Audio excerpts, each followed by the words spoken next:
السلام علیکم پیارے بہن بھائیوں، کیا حال ہے؟ کیسے ہیں آپ سب؟ امید کرتے ہیں آپ سب خیریت سے ہوں گے۔ آج ہم بیان کریں گے، آج کا عنوان ہے توبہ کا بیان۔ توبہ کس طرح سے قبول ہوتی ہے؟ توبہ کرنے والوں کی مثال بیان کریں گے۔ اللہ تعالیٰ نے انسان کو اشرف المخلوقات بنایا ہے اور اسے عقل و شعور عطا کیا، مگر اس کے باوجود انسان غلطیوں کا پتلا ہے۔ گناہ، خطائیں، لغزشیں انسانی فطرت کا حصہ ہیں، لیکن اللہ تعالیٰ کی رحمت اس کی سزا پر غالب ہے۔ اسی لیے اسلام نے اپنے ماننے والوں کو گناہ کے باوجود مایوس ہونے کی بجائے توبہ کا راستہ دکھایا ہے۔ توبہ ایسا نور ہے جو دل کو منور کرتا ہے، ایسا لباس ہے جو گناہوں کے داغ دھو دیتا ہے، اور ایسا دروازہ ہے جو بندے کو اللہ کی رحمت کی طرف لے جاتا ہے۔ توبہ کی حقیقت اور شرائط کیا ہیں؟ توبہ عربی زبان کا لفظ ہے جس کا مطلب ہے لوٹنا یا رجوع کرنا۔ شرعی اصطلاح میں توبہ کا مطلب ہے گناہ پر نادم ہو کر اللہ تعالیٰ کی طرف رجوع کرنا اور اس سے معافی مانگنا۔ توبہ کی شرائط درج ذیل ہیں۔ ندامت یعنی دل سے گناہ پر پشیمان ہونا، شرمندہ ہونا۔ فوری ترک گناہ یعنی کہ گناہ کو فوراً چھوڑ دینا۔ پختہ ارادہ کرے۔ تیسرا نمبر، دوبارہ اس گناہ کو نہ کرنے کا عہد کرے۔ چوتھا، حقوق العباد کی ادائیگی۔ اگر گناہ کا تعلق کسی انسان کے حق سے ہو تو اس کا حق واپس کرنا۔ قرآن مجید میں توبہ کی فضیلت۔ قرآن مجید میں اللہ تعالیٰ نے متعدد مقامات پر توبہ کرنے والوں کی تعریف فرمائی ہے۔ ان اللہ یحب التوابین و یحب المتطہرین۔ بے شک اللہ تعالیٰ توبہ کرنے والوں سے محبت کرتا ہے اور پاک صاف رہنے والوں سے بھی محبت کرتا ہے۔ سورہ بقرہ کی آیت ہے۔ قل یا عبادی الذین اسرفوا علی انفسہم لا تقنطوا من رحمت اللہ۔ کہہ دو اے میرے بندو جنہوں نے اپنی جانوں پر زیادتی کی، اللہ کی رحمت سے مایوس نہ ہوں۔ سورہ زمر کی آیت ہے۔ یہ آیات واضح طور پر اس بات کی دلیل ہیں کہ اللہ تعالیٰ گناہوں سے ناراض نہیں بلکہ ان کے لوٹنے پر خوش ہوتا ہے۔ احادیث میں توبہ کی مثالیں اور فضیلت ہیں۔ دیکھیں، رسول اللہ صلی اللہ علیہ وآلہ وسلم نے فرمایا، التائب من الذنب کمن لا ذنب لہ۔ جو شخص گناہ سے توبہ کرے وہ اس شخص کی طرح ہے جس نے کبھی گناہ کیا ہی نہیں۔ ابن ماجہ کی حدیث ہے۔ ایک اور حدیث میں ہے، اللہ تعالیٰ اپنے بندے کی توبہ پر اتنا خوش ہوتا ہے جیسے وہ شخص جو بیابان میں اونٹ کو گم کر بیٹھے، جنگل میں اونٹ گم کر بیٹھے، پھر اچانک اسے اونٹ مل جائے تو کتنی خوشی ہوتی ہے۔ توبہ کرنے والوں کی عبرت آموز مثالیں۔ اسلامی تاریخ ایسی مثالوں سے بھری پڑی ہے جہاں گناہ گاروں نے سچی توبہ کی اور اللہ تعالیٰ نے ان کو نہ صرف معاف کیا بلکہ بلند مقام عطا فرمایا۔ حضرت آدم علیہ السلام کی توبہ۔ جب حضرت آدم علیہ السلام کو اللہ تعالیٰ نے منع کیا درخت کے پاس نہ جانے سے، پھل کھانے سے، تو فوراً اللہ تعالیٰ سے انہوں نے معافی مانگی۔ ربنا ظلمنا انفسنا، سورہ اعراف کی آیت ہے۔ اللہ تعالیٰ نے ان کی توبہ کو قبول کیا اور انسانیت کو یہ پیغام دیا کہ سچی توبہ سے بخشش کا دروازہ کھل جاتا ہے۔ حضرت یونس علیہ السلام کی توبہ۔ جب وہ اپنی قوم سے ناراض ہو کر آ رہے تھے تو اللہ تعالیٰ نے ان کو کیا کیا؟ مچھلی کے پیٹ میں وہ جب پھنس گئے تو انہوں نے اللہ تعالیٰ سے عاجزی کے ساتھ دعا کی، معافی مانگی۔ لا الہ الا انت سبحانک انی کنت من الظالمین، سورہ انبیاء کی آیت ہے۔ اللہ نے ان کی توبہ قبول کی اور انہیں نجات عطا فرمائی۔ کعب ابن مالک رضی اللہ تعالیٰ عنہ کی مثال۔ یہ صحابی تھے۔ غزوہ تبوک میں انہوں نے شرکت نہیں کی۔ انہوں نے سچائی سے کام لیا، آپ صلی اللہ علیہ وسلم کو سارا سچ بتا دیا، ندامت ظاہر کی اور اللہ تعالیٰ نے ان کی توبہ قبول کی۔ وعلی الثلاثۃ الذین خلفوا، سورہ توبہ کی آیت۔ اب توبہ کے فائدے کیا ہیں؟ گناہوں کی معافی۔ اللہ تعالیٰ تمام گناہوں کو معاف فرما دیتا ہے۔ نمبر 2، دل کی صفائی۔ گناہ دل کو سیاہ کر دیتا ہے اور توبہ دل کو روشن کرتی ہے۔ اللہ کی قربت ہوتی ہے اس سے، توبہ کرنے سے۔ توبہ کرنے والا اللہ تعالیٰ کا محبوب بن جاتا ہے۔ توبہ کرنے سے نیکیوں میں اضافہ ہوتا ہے۔ قرآن مجید میں فرمایا گیا ہے کہ اللہ تعالیٰ گناہوں کو نیکیوں میں بدل دیتا ہے۔ فَأُولَٰئِکَ یُبَدِّلُ اللَّهُ سَیِّئَاتِہِمْ حَسَنَات، سورہ فرقان کی آیت ہے۔ جنت کی ضمانت۔ توبہ کرنے والوں کے لیے جنت کی بشارت دی گئی ہے۔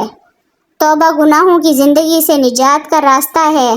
یہ ایک ایسا عمل ہے جو انسان کو اللہ کی رحمت، مغفرت اور رضا کا مستحق بناتا ہے۔ توبہ سے نہ صرف دنیا سنورتی ہے بلکہ آخرت بھی کامیاب ہوتی ہے۔ ہمیں چاہیے کہ ہم گناہ پر پردہ نہ ڈالیں بلکہ سچی ندامت کے ساتھ توبہ کریں اور اپنے رب کی طرف رجوع کریں۔ اللہ تعالیٰ ہر وقت بندے کی توبہ کا منتظر ہے۔ یاد رکھیں، تاخیر موت سے پہلے ہونی چاہیے ورنہ بعد میں کوئی توبہ قبول نہیں ہوتی۔ ایک آدمی کا واقعہ جس نے 99 قتل کیے۔ رحمت خداوندی کی حیران کن مثال دیکھیے۔ واقعے کی اصل روایت یہ واقعہ صحیح بخاری، صحیح مسلم سے ہے اور دیگر کتب میں بھی موجود ہے۔ نبی کریم صلی اللہ علیہ وآلہ وسلم نے خود یہ واقعہ صحابہ کرام کو سنایا۔ واقعہ کی تفصیل کچھ ایسی ہے کہ ایک شخص تھا جس نے نہایت ظالمانہ زندگی گزاری۔ اس نے ناحق 99 انسانوں کو قتل کیا۔ ایک وقت آیا جب اس کے دل میں شرمندگی اور توبہ کا جذبہ پیدا ہوا۔ اسے یہ خیال آیا کہ شاید اللہ تعالیٰ میری بخشش کر دے۔ اگر میں سچے دل سے توبہ کروں تو شاید میری بخشش ہو جائے۔ وہ ایک راہب یعنی عبادت گزار تھا، عالم نہیں تھا، ایسے راہب تھا۔ اس کے پاس گیا، اس سے پوچھا میں نے 99 قتل کیے ہیں، کیا میری توبہ قبول ہو سکتی ہے؟ راہب نے فوراً کہا نہیں، تم نے بہت بڑا گناہ کیا ہے، تم بہت بڑا گناہ کر چکے ہو، تمہارے لیے بخشش ممکن نہیں۔ یہ سن کر وہ شخص غصے میں آ گیا اور اسی راہب کو بھی قتل کر دیا۔ یوں قتلوں کی تعداد 100 ہو گئی۔ سچی توبہ کی تلاش میں وہ نکل پڑا۔ اس کے بعد بھی اس کے دل میں توبہ کی خواہش رہی۔ اس بار وہ ایک عالم دین کے پاس گیا۔ پہلے تو وہ ایک راہب کے پاس گیا تھا جو خالی عبادت گزار تھا، پھر دوبارہ وہ ایک عالم دین کے پاس گیا۔ اس نے وہی سوال کیا کہ میں نے 100 قتل کیے ہیں، کیا میری توبہ قبول ہو سکتی ہے؟